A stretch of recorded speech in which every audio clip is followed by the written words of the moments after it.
110 பிள்ளைங்க இருக்கிறாங்க வீட்டுக்குள்ள. நீ தெரு பிள்ளையும் உள்ள புடிச்சு போட்டுக்காங்கிறாங்க. 10 பிள்ளைங்க தெருவுல நிக்கிற பிள்ளைங்க. நான் அதை பராமரிச்சுட்டு அதுக்கு ராபிஸ் தடுப்பூசி போட்டுட்டு நான் இருக்கிறேன். என்னை 10 பொம்பளைங்க, அந்த முச்சந்தி பொம்பளை அந்த முச்சந்தி பொம்பளை எல்லா பொம்பளையும் வந்துட்டாங்க. எல்லா பொறுப்பும் இருக்கு. இப்போ இதுல என்ன, நான் ஓர ஒதுங்களை தான் நான் வச்சிருக்கிறேன். நான் 4 பக்கமும் வீடு, நான் அதுக்குள்ள வச்சுட்டு நான் இது பண்ணல. எங்கிட்ட காட்டுல போய் எங்கிட்ட திரியுதுவோம், இங்கிட்ட போய் கொல்லை பக்கம் தெரியுதுங்க. பின்னாடி இடத்துக்காரவங்க ஒரு நாள் சத்தம் போட்டாங்க. அவங்க வெள்ளாம போட்டுருக்குறாங்க. அதனால பின்னாடி இடத்துக்காரவங்க என்னைய திட்டினாங்க.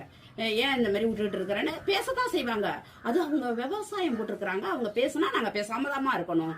ஏன்னா ஒரு வீட்டுக்குள்ள போய் பூந்து ஒரு சட்டியை தொட்டு ஒரு முட்டையை தொட்டு ஒரு கறியை தின்னுட்டு வந்தா கண்டிப்பா நான் அதை அடிப்பேன். கண்டிப்பா நானே அடிப்பேன். அப்படி இருக்கிறப்ப ரோட்ல கிடக்கிறதுக்கு நான் கேட்டதுக்கு பின்னாடி உங்களை அப்படி பேசினாங்கல்ல, நீங்க திருப்பியே கேட்கல. பின்னாடி அந்த இடத்துக்காரங்க எவ்வளவு பேச்சு பேசினாங்க. அப்பெல்லாம் ஒண்ணுமே பேசலன்னு கேட்டாங்க. இடத்துக்காரவங்க பேசுறாங்கன்னா பேசிட்டு போனோன்னா அடுத்த நிமிஷம் அங்கதான் போய் படுக்குது. நாங்க எப்படிமா பேச முடியும் அவங்கள? 1 ஏக்கர் நிலம் அதுல விவசாயம் போட்டிருக்கிறாங்க. அதுல போய் இந்த பிள்ளைங்க அடங்காம சேட்டை பண்ணுது. ஒரு வாய் இல்லாத ஜீவன், வாய் பேச முடியாத ஜீவன். நான் என்னத்தை கண்ட்ரோல் பண்ணாலும் போக மாட்டேங்குது, கேட்க மாட்டேங்குது. அது அங்கதான் போகுது. அதுக்காக நான் போய் அவங்கள கட்சி கட்ட முடியுமா? அவங்கள அவங்க பேசுறாங்கன்னு நான் தரக்குறா பேச முடியுமா? தப்பு இல்லையா? விவசாயம் போட்டா சொந்த இடத்துக்காரவங்க பேசுனாங்களா, அதனால தெருவே பேசுறாங்கம்மா. தெருவே பேசுறாங்க. தெருவே 10 பொம்பளைங்க, 10 பொம்பளைங்க. ஒரு பொம்பளை அந்த குட்டி போயிடுச்சான், காலால எத்துது. காலால எத்தி உதச்சு தள்ளுதுமா.